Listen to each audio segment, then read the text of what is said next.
इस वीडियो के अंदर हम लोग आज अस्थमा का डिस्कशन करेंगे। ये टॉपिक जो हम लोगों ने चैप्टर की शुरुआत की थी उसी के अंदर आने वाली टॉपिकों में से एक टॉपिक है। तो आज हम लोग अस्थमा के बारे में हम लोग पढ़ते हैं। अस्थमा क्या होता है, कैसे होता है, इसके कुछ बेसिक्स आज जानेंगे इस वीडियो में। और इससे रिलेटेड जो एंटी एस्थमेटिक जो ड्रग्स हैं उनका भी डिस्कशन कुछ करेंगे। ठीक है, तो अस्थमा से रिलेटेड 3-4 वीडियो बनेंगी जिसमें अस्थमा टॉपिक ख़त्म हो जाएगा। उसके बाद हम लोग drugs acting on respiratory disorders के ऊपर नेक्स्ट टॉपिक को लेंगे। ठीक है, तो आज हम लोग अस्थमा का शुरुआत करते हैं कि अस्थमा क्या होता है। सबसे पहले ये देखते हैं। तो जैसे कि आपको पता है कि मैं नोट्स से ही डिस्कस करता हूँ और अकॉर्डिंग टू नोट्स ही सब कुछ आपको डील करता हूँ। ये नोट्स का रेफरेंस है KDT और जो लेक्चर जो कॉलेज में अटेंड करी है हमने, उसी के आधार पर ये नोट्स प्रिपेयर किया है और उसी के बेसिस पे आपको डिस्कशन करूँगा। ठीक है, तो हम लोग शुरू करते हैं अस्थमा के बारे में। अस्थमा क्या होता है? सिंपल लैंग्वेज में देखें तो अस्थमा को हम लोग डिफ़िकल्टी इन ब्रीदिंग, सांस लेने में जो तकलीफ़ें होती है उसी को हम लोग अस्थमा बोलते हैं। ठीक है, तो it is hyper responsiveness of tracheobronchial tree. Tracheobronchial tree जो है, जो रेस्पिरेटरी ट्री हम जिसको बोलते हैं, ठीक है, उसका हाइपर रिस्पॉन्सिवनेस शो करना, उसका हाइपर सेंसिटिव शो करना। कहने का मतलब ये हुआ कि जो भी कंडीशन एक लिमिट में जो हमारे रेस्पिरेटरी ट्री के अंदर होती थी उनका अपने लिमिट से ओवर होने लगना, मीन्स कि वो हाइपर कंडीशन में चले जाना। जैसे कि अगर म्यूकस का गोबलेट सेल के प्रेजेंस की वजह से अगर एक लिमिट में म्यूकस का सिक्रेशन होता था तो उनका अब हाइपर सिक्रेशन होने लगेगा। ठीक है, उनमें इरिटेशन होगा, इन्फेक्शन की वजह से उनमें एडिमा हो जाएगा, स्वेलिंग हो जाएगी। और इन सब कंडीशन के कारण जो ब्रैंकियल ट्री है, जो एयर ट्यूब है, उसका डायमीटर जो है वो नैरो हो जाएगा। डायमीटर नैरो होने की वजह से हम लोग को सांस लेने में दिक्कतें आने लगेंगी, डिफ़िकल्टी होने लगेंगी। इसी सारी कंडीशन की वजह से अस्थमा का शुरुआत होता है और इसी कंडीशन को हम लोग अस्थमा कंडीशन बोलते हैं। ठीक है, तो सिंपल लैंग्वेज में आप लोगों ने ये चीज़ समझ गए होंगे कि अस्थमा क्या होता है। ठीक है, और सिंपल में ये भी समझ गए होंगे कि जो बेसिक चीज़ें हैं कैसे, मतलब कि अस्थमा का कैसे शुरुआत हो सकता है। ठीक है, आगे हम लोग डिस्कस करेंगे। ठीक है, नेक्स्ट हम लोग देखते हैं कि इटियोलॉजी ऑफ अस्थमा। ठीक है, अस्थमा का क्या क्या कारण हो सकता है जिसको हम लोग देख लेते हैं। तो अस्थमा का सबसे पहला कारण हो सकता है इन्फेक्शन हो सकता है, ब्रोंकियल ट्री में इरिटेशन हो सकता है, या फिर एलर्जी हो सकता है डस्ट से, पोल्यूशन से, या फिर किसी भी चीज़ से एलर्जी हो सकता है, उसके कारण भी अस्थमा हो सकता है। नेक्स्ट पॉइंट है कि किसी भी चीज़ का हमको एक्सपोजर मिले और वो एक्सपोजर बार बार मिले। जैसे अगर कोल्ड एयर है तो उस कोल्ड एयर का एक्सपोजर हमको बार बार मिलेगा तो एक टाइम के बाद वो हमारे लिए प्रॉब्लमेटिक हो जाएगा, उसको हम लोग सहन नहीं कर पाएंगे, वो हमारे लिए एलर्जी क्रिएट कर देगा और उसी वजह से हमारा ब्रोंकियल ट्री जो है उसमें infection, over secretion of mucus, ये सब होने लगेगा जिसकी वजह से अस्थमेटिक कंडीशन हो जाएगा। ठीक है, तो ये कुछ इटियोलॉजी है, कुछ कारण है अस्थमा के। नेक्स्ट हम लोग देखते हैं क्लिनिकल फीचर या फिर क्या सिम्टम हो सकता है अस्थमा का। ठीक है, तो क्लिनिकल फीचर में हम लोग देखते हैं, एक तो ब्रीथलेसनेस हो सकेगी, मतलब सांस की शॉर्टेज होगी, सांस लेने में उसको दिक्कतें होंगी। ठीक है, दूसरा कफ जनरेट होगा उस पेशेंट को, चेस्ट टाइटनेस की फील आएगी। ठीक है, चेस्ट टाइटनेस कहने का मतलब कि उसका चेस्ट पे प्रेशर फील होगा। ठीक है, फोर्थ है कि विजिंग साउंड आएगी, मतलब कि ऐसा साउंड है अगल बगल के लोगों को भी सुनाई देगा, विसल टाइप हल्की हल्की साउंड आएंगी जो कि अगल बगल बैठे लोगों को भी पता चलेगा कि ये व्यक्ति जोर जोर से सांस ले रहा है और उससे साउंड आ रहा है, कोई किसी तरह का साउंड आ रहा है। तो ये सब चीज़ें हैं पहचानने के लिए, जिससे हम लोग को पता चलेगा कि ये जो पेशेंट आया है इसमें अस्थमा का कारण दिख रहा है। ठीक है, अब जैसे कि मैंने बताया था कि अस्थमैटिक कंडीशन में क्या होता है कि जो ट्रैकिया का जो एयर ट्यूब जो होता है उसका डायमीटर नैरो हो जाता है, घट जाता है। तो एक ओवरव्यू कर लेते हैं कि कैसे क्या होता है। तो सबसे पहले देखते हैं, ये डायमीटर है एक नॉर्मल एयर ट्यूब का, ठीक है। तो इसका देखिए डायमीटर कितना बड़ा है और इसके अंदर जो ल्यूमन दिख रहा है वो इतना स्पेस में दिख रहा है, ठीक है। और नेक्स्ट देखते हैं, तो ये है asthmatic diameter of air tube. ये डायमीटर है उस पेशेंट का जिसमें अस्थमा का कंडीशन का शुरुआत हो चुका है, ठीक है, उसमें अस्थमैटिक कंडीशन आ चुकी है, तो उसका ये डायमीटर है। तो देख रहे हैं कि पहले इतना डायमीटर था, उसके बाद ये सिक्रेशन या फिर एडिमा की वजह किसी भी वजह से ये इसका डायमीटर घट के बीच में जो दिख रहा है इतना बड़ा हो गया। तो इसके कंपैरिजन में इस डायमीटर से आपको सांस लेने में ऑब्वियसली है कि प्रॉब्लम होंगी, तो ये अस्थमैटिक कंडीशन हो गई। इसके बाद इसी के कंपैरिजन में एक और दिखता है अटैक्ड कंडीशन।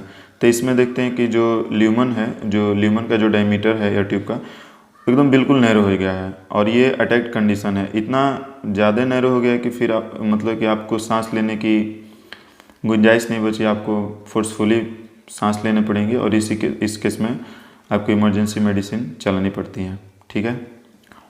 नेक्स्ट देखते हैं कुछ जिस चीज़ों का हम लोगों ने डिस्कशन किया उसको थोड़ा सा देख लेते हैं कि कैसे क्या होता है। तो सबसे पहले हम लोग शुरू करते हैं इनिशिएशन ऑफ अस्थमा। तो अस्थमा की शुरुआत किस तरह से होती है एयर ट्यूब में उसको देख लेते हैं।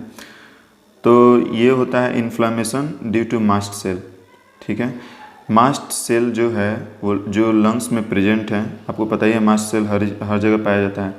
तो मास्ट सेल जो लंग्स में जो प्रेजेंट है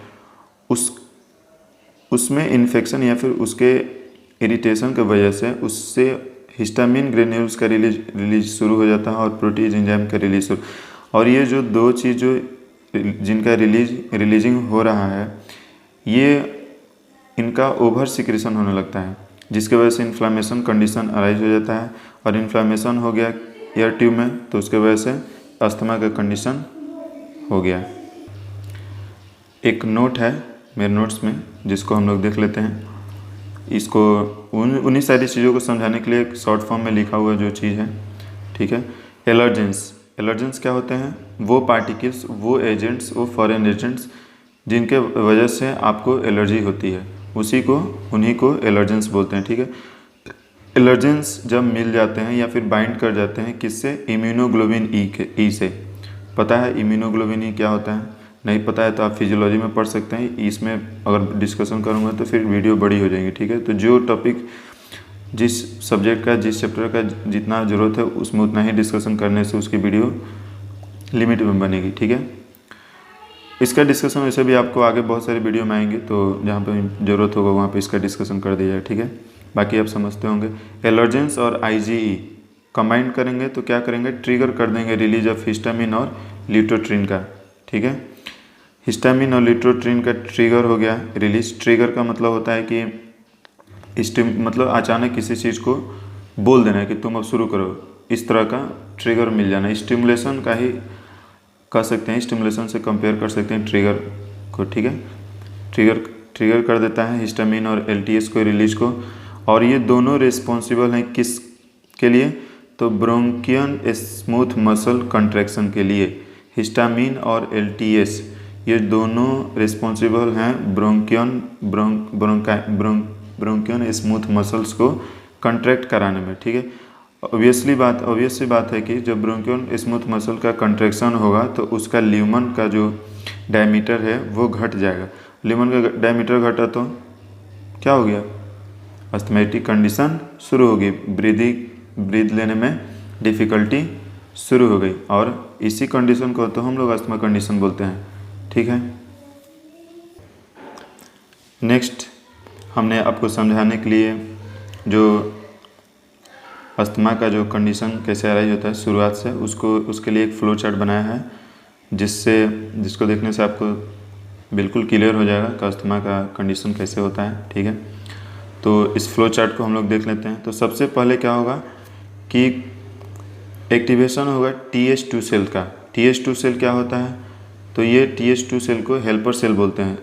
ठीक है, पता ही है कि TH दो तरह का T सेल होता है, TH1 TH2। तो TH1 जो होता है इंटरसेलुलर जो होता है इम्यून रिस्पॉन्सिबिलिटी शो करता है, और TH2 सेल्स जो हैं वो कैसा शो कर सकते, इम्यून रिस्पॉन्स शो करते हैं। तो ये एक्स्ट्रा सेलुलर इन्फेक्शन या फिर एजेंट्स के अगेंस्ट इम्यूनिटी शो करते हैं। ठीक है, तो उनका एक्टिवेशन हो जाता है। तो activation of T2 cells leads to production of interleukin. ठीक है, अब इंटरल्यूकिन का प्रोडक्शन बढ़ने लगा। इंटरल्यूकिन का प्रोडक्शन बढ़ने की वजह से IgE का लेवल बढ़ गया। IgE का लेवल बढ़ा तो क्या हो गया, IgE के साथ एलर्जेंस बाइंड किए और वो मास्ट सेल में क्या करवाने लगे, तो हिस्टामिन का रिलीजिंग कराने लगे। ठीक है, हिस्टामिन का रिलीज कराने के बाद क्या होता है कि ब्रोंकियल कंस्ट्रिक्शन शुरू हो जाता है, ब्रोंकियल स्पाज्म का होना शुरू हो जाता है। ठीक है, उसके बाद से क्या होता है कि increase in airway hyper activity. अब पता ही है कि एयर ट्यूब में हाइपर एक्टिविटी शुरू हो गई, तो क्या हो गया, अटैक ऑफ ब्रोंकियल अस्थमा का अटैक हो गया। ठीक है, और ये कंडीशन लेट फेज कंडीशन में कन्वर्ट हो जाती है। After this late phase condition starts. ठीक है, और इसी कंडीशन में म्यूकस का सिक्रेशन ज़्यादा होने लगता है। ठीक है, तो एक बार इस पूरे फ्लो चार्ट को आप देख लिए। ठीक है, और इस वीडियो में हम लोगों ने ये डिस्कशन किया कि अस्थमा क्या होता है, अस्थमा कैसे होता है, इसकी बेसिक और जितना ज़रूरत है उतना हम लोगों ने जाना। ठीक है, नेक्स्ट वीडियो में हम लोग एंटी एस्थमेटिक ड्रग्स जितनी भी हैं उनका डिस्कशन शुरू करेंगे, जितने कैटेगरी हैं और कौन कौन सी ड्रग्स हैं, और उस ड्रग्स के अंदर जितने भी सब ड्रग्स हैं उनको देखेंगे, और कुछ ड्रग्स का हम लोग थोड़ा डिटेल में डिस्कशन करेंगे।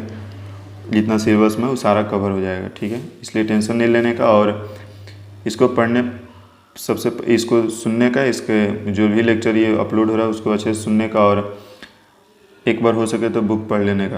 अगर आपने लेक्चर सुनी और बुक पढ़ ली, उससे ज़्यादा आपको करने की ज़रूरत नहीं है फार्माकोलॉजी में। ठीक है, आपको ज़्यादा रटने की ज़रूरत नहीं है। ठीक है, तो नेक्स्ट वीडियो में हम लोग मिलते हैं, उसमें हम लोग drugs acting on respiratory system का, एंटी एस्थमेटिक ड्रग्स का डिस्कशन करेंगे। ठीक है, ओके, थैंक यू।